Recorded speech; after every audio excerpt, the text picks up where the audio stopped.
예레미야서 18장 말씀을 보시면 토기장이 비유가 나오는 것을 볼 수가 있습니다. 토기장이 비유는 무엇을 말해 주는가 우리에게 말씀하고 있습니다. 여호와께서 예레미야를 부르십니다. 불러서 뭐라고 하십니까? 토기장이 집으로 내려가라 말씀하십니다. 그래서 내려가 보았더니까 이 예레미야가 본 것이 뭐냐면 토기장이가 농로로 일을 하고 있는데 그 토기장이를 빚다가 잘못 빚으니까 어떻게 합니까? 그 토기장이는 자기 의견에 좋은 대로 다른 것을 만들어 버려요. 그 장면을 이제 예레미야가 본 것이죠. 그때에 여호와께서 이 예레미야에게 말씀하십니다.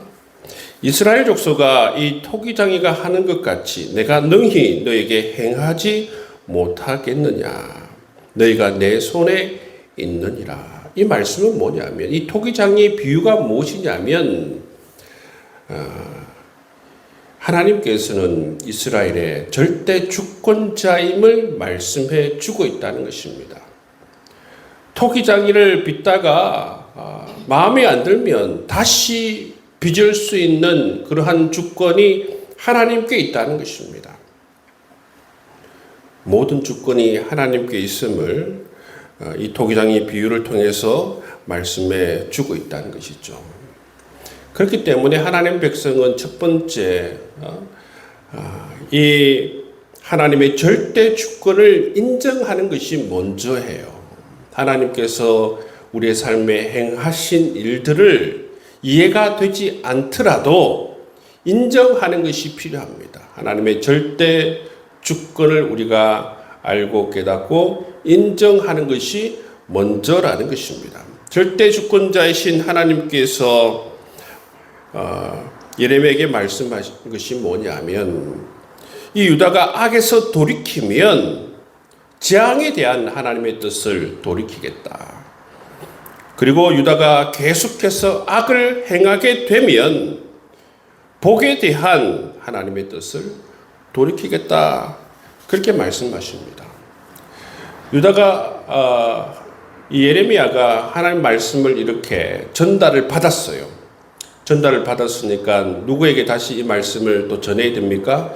유다 백성들에게 바로 이 말씀을 전해야 하는 것이죠. 그래서 예레미야가 하나님께 받은 이 말씀을 유다 백성에게 전합니다. 11절 말씀에 보시면 그러므로 이제 너는 유다 사람들과 예루살렘 주민들에게 말하여 이르기를 여호와의 말씀에 보라 내가 너희에게 재앙을 내리며 계책을 세워 너희를 치려 하노니 너희는 각기 악한 길에서 돌이키며 너희 길과 행위를 아름답게 하라. 이 하나님의 말씀을 그대로 전달하죠.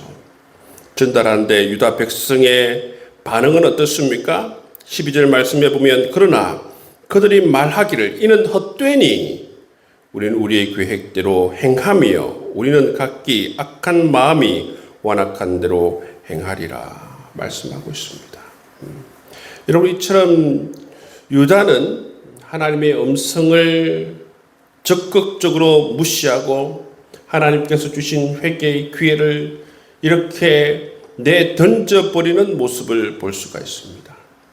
절대 주권자의 말씀을 그들은 무시하고 자기 자신이 생각하는 대로 자기 자신이 옳다고 여기는 대로 그대로 밀고 나가는 이 어리석은 유다의 모습을 볼 수가 있다는 것이죠. 여러분 하나님께서 토기장의 비유를 통해서 나는 절대 주권자이다. 내 말을 들으라. 말씀하고 있습니다. 그런데 어떻습니까? 생사화복을 주관하는 하나님의 말씀을 유다는 무시해요. 무시하면서 어떻게 그들이 생각하고 있습니까? 그들이 하나님의 말씀을 듣지 않는다고 생각하는 게 아닙니다. 왜냐하면 예레미야가 전달하는 말이 틀렸다라고 생각하는 거예요.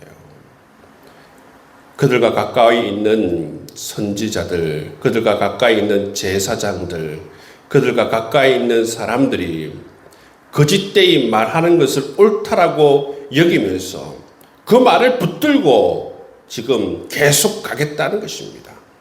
오히려 하나님 말씀을 전달하는 이 예레미야의 말을 완전히 무시해버리고 절대 주권자인 하나님의 말씀을 무시하는 이들의 모습을 볼 수가 있다는 것이죠. 여러분, 하나님은 절대 주권자예요. 우리의 생사화복을 주관하시는 하나님이십니다. 이 토기장의 비유를 통해서 우리에게 말씀해 주는 게 뭐예요? 그것은 바로 절대 주권자인 하나님을 알 필요가 있고 또 인정할 필요가 있다는 것이죠. 그리고 하나님께서 사람을 통해서 말씀을 통해서 하나님의 뜻을 전달할 때에 우리가 해야 될 일은 뭐냐 하면 우리의 생각으로 판단하는 것이 아니라 하나님 말씀을 대로 들은 대로 믿고 순종하고 따라가는 것을 하나님께서 원하신다라는 사실을 이 말씀을 통해서 우리가 알 수가 있습니다. 하나님의 절대 주권을 인정할 수 있는 여러분의 삶이 될 수 있기를 주의 이름으로 축복합니다. 이렇게 하나님께서 유다 백성들에게 하나님의 뜻을 전달하였음에도 불구하고 이 유다 백성들은 하나님의 뜻을 완전히 무시해버려요. 계속해서 그들이 옳다라고 생각하던 대로 어리석게 분별력이 없이 계속해서 우상을 숭배합니다. 우상을 숭배하면서도 이것이 잘못되었다라고 생각하지 않습니다. 왜냐하면 그들이 잘못된 생각을 가지고 있고 그 잘못된 생각을 그들은 합리화하고 있다는 것이죠. 사실 지금 유다의 모습을 보면 어떤 모습이냐 하면 여러 가지 신을 믿고 있는 상황이에요. 하나님도 믿고 바알도 믿고 아세라상도 믿고 몰록도 믿고 왜 그렇게 생각하느냐 하면 전에 말씀드린 대로 하나님은 산의 신이시고 바알은 농사의 신이시고 각 영역에 신이 따로 있다라고 그렇게 생각했다라는 것입니다. 아닙니다. 이것은 그들이 만들어낸 생각이고 그들이 잘못 판단한 생각이고 잘못 판단해서 받아들인 생각이에요. 이건 잘못된 것이죠. 그런 가운데에서 그런 바탕 가운데에서 잘못된 바탕 가운데에서 그들은 하나님을 잘 믿고 있다 생각했습니다. 비록 그들은 다른 신들을 믿고 섬기는 부분이 있었지만 하나님도 잘 믿고 있다고 그렇게 생각했다는 것입니다. 그런데 하나님의 입장에서는 어떻습니까? 말씀의 그러한 눈을 통해서 바라볼 때에 이 유다의 백성들의 모습은 어떻습니까? 우상을 섬기는 모습입니다. 13절 말씀에 보시면 처녀 이스라엘이여 심히 가증한 일을 행하였다. 유다 백성들은 어떻습니까? 당연하다.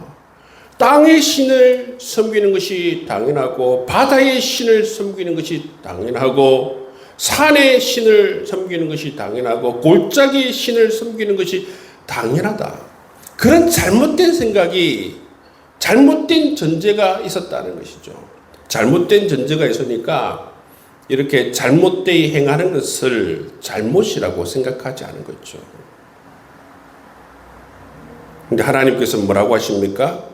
이거는 심히 가증한 일이라. 심히 가증하다 말씀하고 있습니다. 다른 신들에 분향하는 이 사실, 그들을 믿고 의지하는 것을 심히 가증하다 그렇게 말씀하고 있습니다. 여러분, 현대 사회를 살아가고 있는 우리도 여러분 마찬가지예요.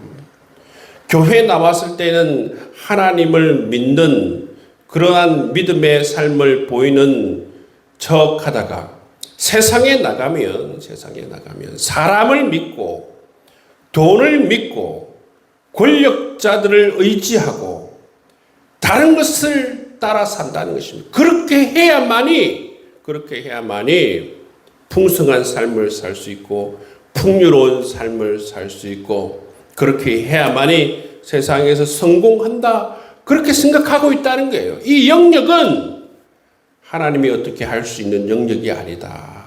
이 영역은 사람을 의지해야 되는 영역이고 이 영역은 권력자를 의지해야 되는 영역이고 세상에서 성공하는 방식은 하나님이 어찌할 수 없는 일이다. 언영 중에 그렇게 생각하는 것이죠. 교회 안에서는 하나님이 통하지만 세상에서는 하나님보다 이런 힘 있는 자들을 섬기는 것이 훨씬 나에게 유익이다. 여러분 그런 생각 하나님께서 뭐라고 하십니까? 그런 생각은 심히 가증한 것이다. 말씀하시는 것을 볼 수가 있습니다. 그랬을 때 하나님께서 이들을 향하여서 심판을 선언하시는 모습을 볼 수가 있습니다. 16절 17절 말씀해 보시면 그들이 땅으로 두려움과 영원한 웃음거리가 되게 하리니 그리로 지나가는 자마다 놀라서 그의 머리를 흔들리라. 내가 그들의 원수 앞에서 흩어버리기를 말씀하시고 그들의 재난의 날에는 내가 그들에게 등을 보이고 얼굴을 보이지 아니하리라. 이런 하나님의 심판을 하나님께서 선언하시는 모습을 볼 수가 있습니다. 이렇게 가증한 일을 행하는 사람, 그 뜻을 돌이키지 않고 계속해서 자기 생각이 맞다라고 고집하며 나아가는 자들에게 이런 하나님의 심판이 임할 것이다 말씀하시는 것을 볼 수가 있어요. 여러분 이렇게 하나님의 심판을 선언했음에도 불구하고 유다 백성들은 이 하나님의 심판의 이 선언을 듣고서도 전혀 잘못된 것을 알지 못하는 것입니다. 왜 그렇습니까? 그들의 전제가 잘못되어서 그래요. 그렇죠. 전제가 잘못되었습니다. 말씀 그대로 받아들여야 되는데 그 말씀을 어떻게 합니까? 자기 마음대로 변형을 시키잖아요. 하나님은 산의 신이시고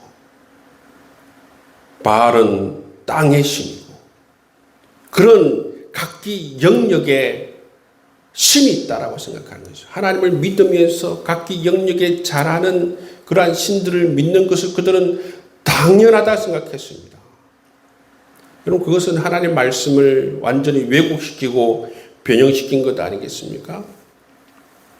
그러니까 이런 하나님의 심판이 선언이 되어도 예레미야가 이 하나님의 말씀을 전달해도 저놈이 잘못되었다라고 생각하는 거예요. 우리가 잘못한 것이 없는데 왜 자꾸 저는 심판을 선언하는가?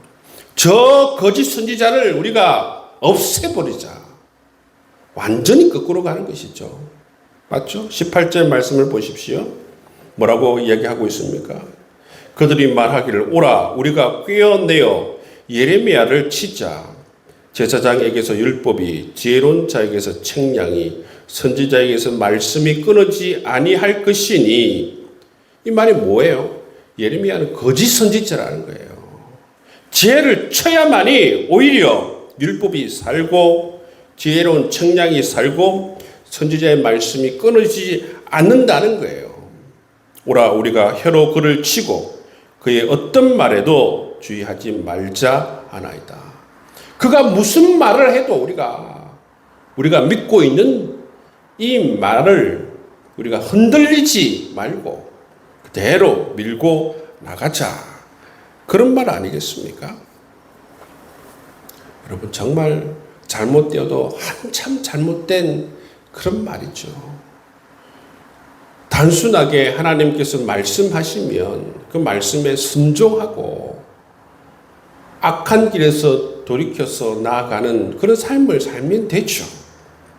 그런데 이들은 정말 하나님의 말씀에서 벗어나서 이 세상을 자기의 시각대로 자기의 생각대로 왜곡하여서 보고 말씀을 왜곡하여서 보고 자기식대로 말씀을 해석해서 그렇게 보기 때문에 완전히 다른 것입니다. 완전히 달라요.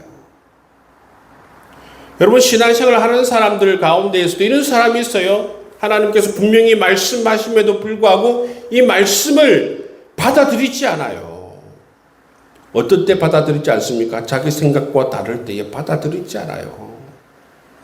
그러니까 그의 삶이 변화가 없습니다. 세상에서 살아가는 그의 삶이 전혀 변화가 없어요. 자기의 생각이 옳다라고 생각하고 성경 말씀 가운데, 하나님 말씀 가운데서 선포되어질 때에 그 말씀 가운데에서 자기가 어느 정도 받아들일 수 있는 부분만 받아들이고 다른 것은 다 거부하는 것이지요.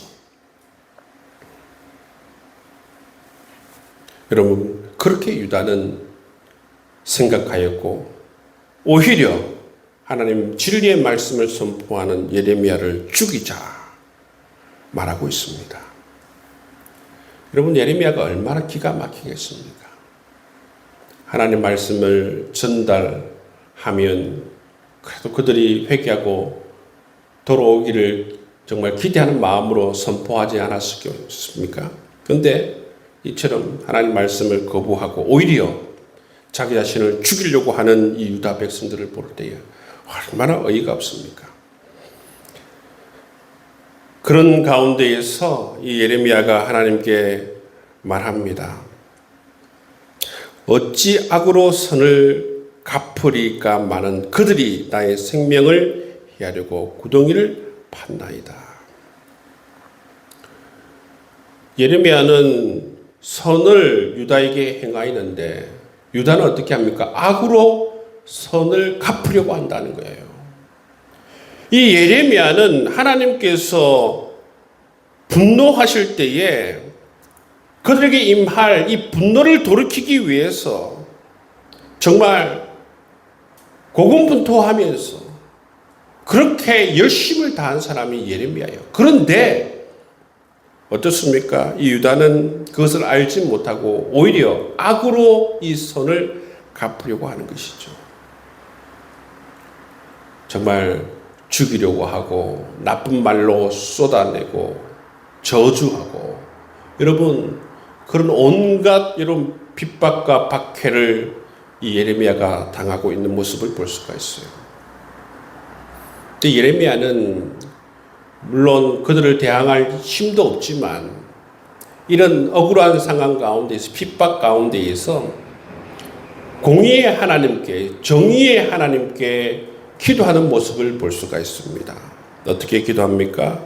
21절 말씀에 보면 그러하온즉 그들의 자녀를 기근에 내어주시며 그들을 칼의 세력에 넘기시며 그들의 아내들은 자녀를 잃고 가부가 되며 그 장정은 죽음을 당하며 그 청년은 전장에서 칼을 맞게 하시며 그렇게 얘기하고 있습니다. 마치 여러분 예레미야가 개인적인 악한 감정이 있어서 개인적인 복수를 하나님께 요청하는 듯 보이지만 그게 아니에요. 이게 뭐냐면 정의의 하나님께서 정말 이 모든 것을 올바른 방향으로 인도해 달라고 하는 것입니다. 심판을 당할 자가 심판을 받고 저주를 당할 자가 저주를 받고 그렇게 해야 되지 진리를 선포하는 자가 옳은 길을 걸어가는 자가 이렇게 억울하게 심판을 겪고 핍박을 받고 그렇게 되지 않기를 하나님께 간구하고 있는 모습을 볼 수가 있습니다. 여기에서 우리가 예레미야에게 배울 건 뭡니까? 우리 삶에서 정말 하나님 말씀대로 살아갈 때에 우리가 억울한 일을 당하고 핍박을 당하고 고통스러운 일을 당할 때에 내가 직접 어떻게 하겠다가 아니고 이처럼 하나님께 우리 모든 것을 간구하는 것입니다. 하나님께서 이 모든 것을 지켜보고 계시고 이 모든 것을 다 알고 계시고 뿐만 아니라 하나님께서 정의의 하나님께서 적절하게 모든 일에 하나님께서 심판을 행하여 주시리라. 모든 것을 갚아 주시리라. 모든 것을 옳은 방향으로 돌려 주시리라. 그것을 믿으면서 신뢰하면서 하나님께 모든 것을 맡기는 것이 필요하다는 것입니다. 여러분 모든 것을 하나님께 기도로 맡길 수 있는 여러분 될 수 있기를 주님의 이름으로 축복합니다. 우리는 하나님을 믿어야 돼요. 절대 주권자인 하나님을 믿어야 돼요. 내가 하나님의 자리에 앉는 것이 아니라 하나님께 모든 것을 맡기고 믿고 나아가야만이 여러분 우리가 믿음의 사람으로 승리할 수가 있어요. 오히려 내가 모든 것을 갚으려고 하면 우리가 사단의 이 괴략에 빠져버릴 수가 있습니다. 시간을 잃어버리고 물질을 잃어버리고 우리가 건강을 잃어버릴 수가 있어요. 그렇게 하면 안 되고 하나님께 모든 것을 맡기세요. 기도로 맡기세요. 하나님께서 하나님의 때에 모든 것을 올바르게 잡아주실 뿐만 아니라 적절하게 모든 것을 심판하시고 하나님께서 모든 정의를 세우시는 귀한 역사를 경험하게 되리라 믿습니다. 여러분 오늘 이렇게 예레미야가 정의의 하나님께 모든 것을 맡기고 기도하는 모습을 볼 수가 있고 또 토기장의 비유를 통해서 절대 주권자인 하나님에 대해서 말씀하시는 것을 볼 수가 있습니다. 우리가 이 말씀을 통해서 하나님을 잘 이해하는 것이 필요합니다. 뿐만 아니라 이 말씀을 우리 생각대로 변형해서 이해하는 것이 아니라 말씀을 말씀 그대로 받아들이고 순종하려고 하는 그 마음들을 가지고 살아갈 수 있는 여러분 될 수 있기를 주님의 이름으로 축복합니다. 이제 말씀을 붙들고 함께 동성으로 기도하며 나아가도록 하겠습니다.